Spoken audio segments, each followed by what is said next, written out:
Class 12 chemistry और chapter है aldehydes, ketones and carboxylic acids. तो आइए हम आज शुरू करते हैं इस चैप्टर को, aldehydes, ketones and carboxylic acids.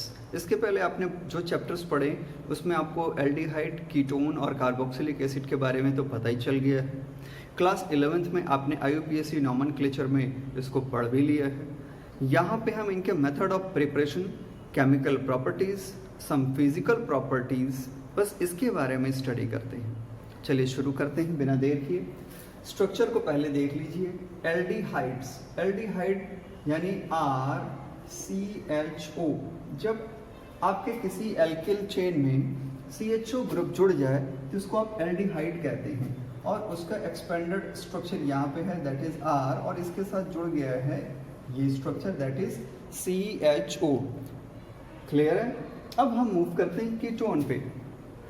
Ketone ऐसे ऑर्गेनिक मॉलिक्यूल को कहते हैं जहाँ पे एक जो इंटरमीडिएट कार्बन है एल्किल ग्रुप्स के बीच में, वो डबल बॉन्ड के थ्रू ऑक्सीजन से जुड़ा हो और इसके साथ कोई भी हाइड्रोजन प्लेस ना हो। आप देख सकते हैं 1 2 3 4 इस कार्बन की वैलेंसी कंप्लीट हो चुकी है।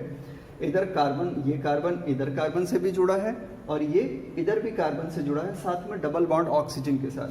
तो जब ये ग्रुप जुड़ जाता है तो इसको आप कहते हैं कीटोन। ओके, कार्बोक्सिलिक एसिड की बात करें। कार्बोक्सिलिक एसिड में क्या होगा कि एल्किल ग्रुप में जब COOH ये ग्रुप जुड़ जाएगा तो आप इसको कार्बोक्सिलिक एसिड कहते हैं। तो आप देख सकते हैं कि यहाँ पे कार्बोक्सिलिक एसिड ग्रुप जुड़ा हुआ है आपके एल्किल ग्रुप से, that is COOH, carboxylic acid. Very good. Now it is what, here it is acyl halide. अब देख रहे हैं कि ये जो टर्मिनल पोजीशन है जहाँ पे कि एल्डिहाइड में हाइड्रोजन जुड़ा होता था, उसकी जगह हैलोजन ग्रुप जुड़ गया, हैलोजन जुड़ जाता है, तो इसको आप कहेंगे acyl halide. So what is this? Acyl halide. इसी पोजीशन पे हैलोजन की जगह अगर अमीन ग्रुप जुड़ जाए तो it is what? Amide. It is what? Amide.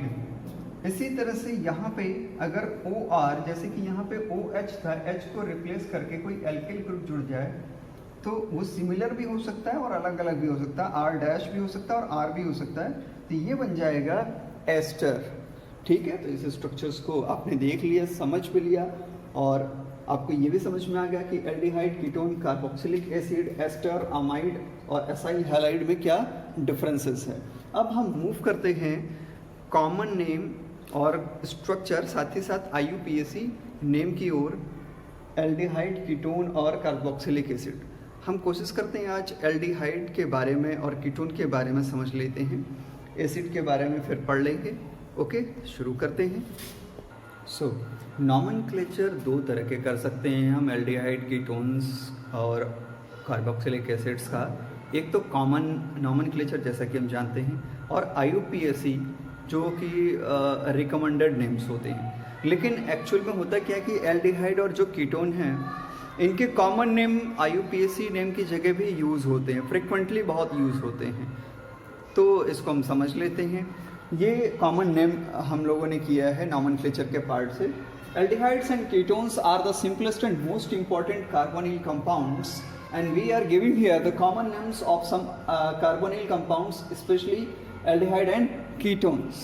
Okay, this structure, the very first structure having 2 carbon and in which CHO is the functional group, that is aldehyde. Okay, so it is what? acetaldehyde, acetaldehyde, और इसको acetaldehyde कहेंगे, frequently क्या कहेंगे? acetaldehyde. Next, benzene ring में aldehyde group जुड़ गया, so it is what? Benz aldehyde, Benz aldehyde, that is benzaldehyde, that is benzaldehyde. अब एक कॉम्प्लेक्स स्ट्रक्चर है, यहाँ पे ये देखिए CHO ग्रुप है, यानी एल्डिहाइड ग्रुप जुड़ा हुआ है, और इसके बाद कार्बन में यहाँ पे एक halogen group, that is bromine, bromine भी आके जो ब्रोमीन भी जुड़ गया, दैट इज ब्रोमाइड हो गया ये। अब इसकी नेमिंग कैसे करेंगे? तो कॉमन नेम है, आईयूपीएसी तो है नहीं कि 1 2 3 4 करेंगे।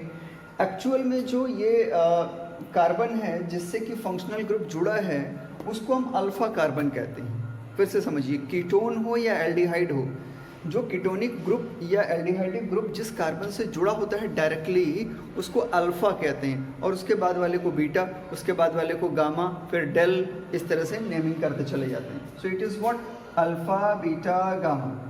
सो बीटा पोजीशन पे ब्रोमो है, इट इज़ बीटा ब्रोमो। अब 1 2 3 4 यानी ब्यूटेन, यानी पेरेंट में कौन होगा? ब्यूट होगा। So it is what, butyr, क्योंकि एल्डिहाइड है तो butyr aldehyde. Okay, beta bromo butyl aldehyde, butyr aldehyde. Clear है? इसी तरह से कीटोनिक ग्रुप का भी हम नाम कर सकते हैं, 1 2 3। देखिए अब यहाँ पे 3 कार्बन है और जो ये कार्बन है यहाँ पे डबल बॉन्ड है, that is it is what, ketone. तो ये क्या हो गया हमारा? कीटोन हो गया। इसका कॉमन नेम हो जाएगा एसीटोन। क्या हो जाएगा इसका common name? That is what, acetone. इसी तरह से बेंजीन रिंग पे यहाँ पे इस पोजीशन पे कीटोन जुड़ गया और इधर पे CH3, तो ये हो गया ये एक CH3CO, दैट इज एसीटोन। और किसके साथ जुड़ गया? फिनोलिक ग्रुप के साथ, इट इज वाज एसीटोफिनॉन। तो इसको क्या कहेंगे? एसीटोफिनॉन। इसी तरह से ये प्रोपेन चैन है कीटोन का, तो प्रोपियोफिनॉन, यानी इससे जुड़ा हुआ है लेकिन ये 1 2 3 कार्बन है, तो इट इज व्हाट, प्रोपियोफिनॉन। ठीक, इसी तरह से अगर इस ग्रुप के बजाय सीधे सीधे बेंजीन जुड़ जाए तो इसको कहेंगे बेंजोफिनॉन। क्या कहेंगे? बेंजोफिनॉन। आप ध्यान दे रहे हैं लास्ट में क्या आ जा रहा है? ONE, फिनॉन। तो कीटोन में के आईयूपीएसी नेम में भी ONE आ जाता है और कॉमन नेम में भी हम ONE लिख रहे हैं, दैट इज फिनॉन। ठीक है, ओके। अब हम आईयूपीएसी नेम की ओर मूव करते हैं। तो अब आप ये स्ट्रक्चर्स देख रहे हैं, इसमें पहला है CH3CHO, दिख रहा है? इट इज़ व्हाट, 2 कार्बन है तो ईथ, इट इज़ व्हाट, इथेनल। इसमें इथेन मेन चेन है जिसमें से E, जो इथेन में E लास्ट में आता है वो हटता है, उसकी जगह AL, जहाँ CHO ग्रुप होता है वहाँ AL जुड़ जाता है, तो it is what, ethanal. Second वाले में देखिए CHO ग्रुप है, साथ में लॉन्गेस्ट चेन में एक मेथिल ग्रुप भी जुड़ा और एक हेलोजन भी, यानी Br भी जुड़ा है। तो नॉर्मल आईयूपीएसी नॉमेनक्लेचर है, यानी अल्फाबेटिकल सीक्वेंस में करेंगे, तो it is what, 1 2 3 4, fourth position पे ब्रोमो जुड़ा है, तो इट बिकम्स 4 ब्रोमो 3 मेथाइल, और ये 7 कार्बन का, तो heptanal, 4 bromo 3 methyl heptanal. Okay, now in the very next cyclic structure आप देख लीजिए, जहाँ पे कीटोनिक डबल बॉन्ड O है यानी कीटोन है, और H तो है नहीं तो ये कीटोन हो गया। क्योंकि साइक्लिक है तो नेम के आगे पेरेंट नेम के आगे हम साइक्लो वर्ड यूज करेंगे। सो it is what, 3 methyl cyclopentanone. तो पेंटेन होना चाहिए था, E हट गया, वहाँ पे ONE, कीटोन ग्रुप में ONE जुड़ जाता है, तो ये हो गया 3 मेथाइल साइक्लोपेंटेनॉन। नेक्स्ट स्ट्रक्चर जो आप देख रहे हैं ये भी साइक्लिक स्ट्रक्चर, और इसमें CHO यानी एल्डिहाइड जुड़ा है, तो it is what, cyclohexane carbaldehyde. ठीक है, cyclohexane carbaldehyde. Now next is pent two enal. क्यों ईनल क्यों है? पेंट-टू-ईनल क्योंकि सेकंड पोजीशन पे डबल बॉन्ड है, तो पेंटीन था ये, इसका पेरेंट नेम क्या था? पेंटीन। एल्डिहाइड जुड़ गया तो ENE आना चाहिए था, जो पेंट-टू-ईन होना चाहिए था, उसकी जगह E हट के AL जुड़ गया, तो it is what, pent two enal. Now next structure is 1 phenyl propane 1 one. ठीक है, 1 phenyl propane 1 one. Ketonic group में ये 3 कार्बन है तो प्रोपेनॉन हो गया।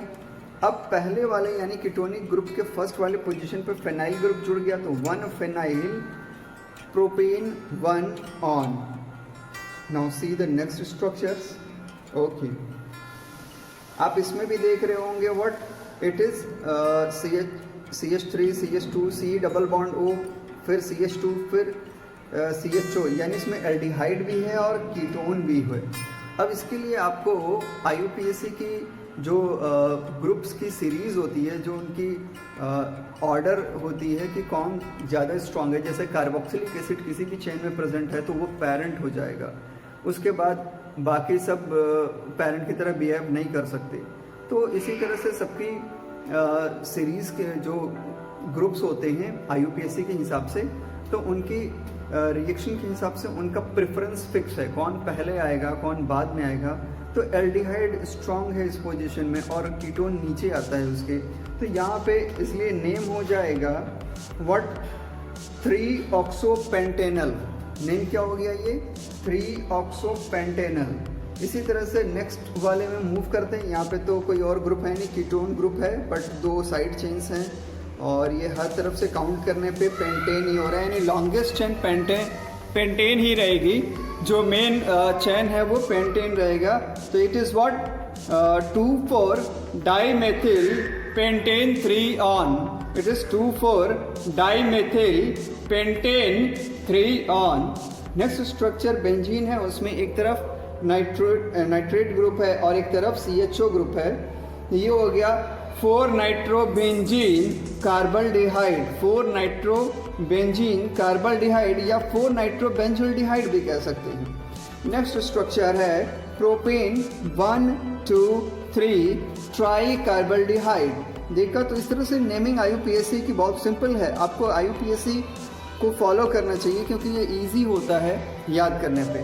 और मैं पूरी की पूरी NCERT की जो कॉमन नेम और IUPAC नेम का एक चार्ट है उसको मैं शेयर कर देता हूँ एल्डिहाइड्स का, ठीक है, ताकि आपको इजी हो जाए, अच्छे से देख लीजिए। ओके, अब हम आगे स्ट्रक्चर ऑफ कार्बोनिल कंपाउंड को पढ़ते हैं। स्ट्रक्चर ऑफ कार्बोनिल कंपाउंड की बात करें तो क्योंकि इसमें C कार्बन के साथ एक ऑक्सीजन है और एक तरफ या तो हाइड्रोजन है या कीटोनिक ग्रुप है, तो दोनों तरफ R हैं। तो इस तरह से ये जो कार्बन है इसके अगर आप हाइब्रिडाइजेशन को चेक करिए तो 1, 2, 3 सिग्मा बॉन्ड्स हैं, दैट इज sp2। ये हाइब्रिडाइजेशन कैसा हो गया इसके लिए sp2 हाइब्रिडाइजेशन हो गया। और एंगल्स की बात करें तो 120, 120, 120 इक्वल डिस्टेंस पे ये सारे बॉन्ड्स एक दूसरे से बने हुए हैं, दूरी बनाए हुए हैं। तो ये हो गया trigonal structure, trigonal coplanar structure बन गया है और ये sp2 हाइब्रिडाइजेशन ये कार्बन शो कर रहा है। So this is all about the structure and the common names and IUPAC names of ketones and aldehydes. अब हम अगले पार्ट में ये पढ़ेंगे कि प्रिपरेशन कैसे होता है एल्डिहाइड और कीटोन का प्रिपरेशन पहले हम पढ़ेंगे, फिर उसके फिजिकल केमिकल रिएक्शन पढ़ेंगे, हम सबसे लास्ट में कार्बोक्सिलिक एसिड को पढ़ेंगे। Thank you very much.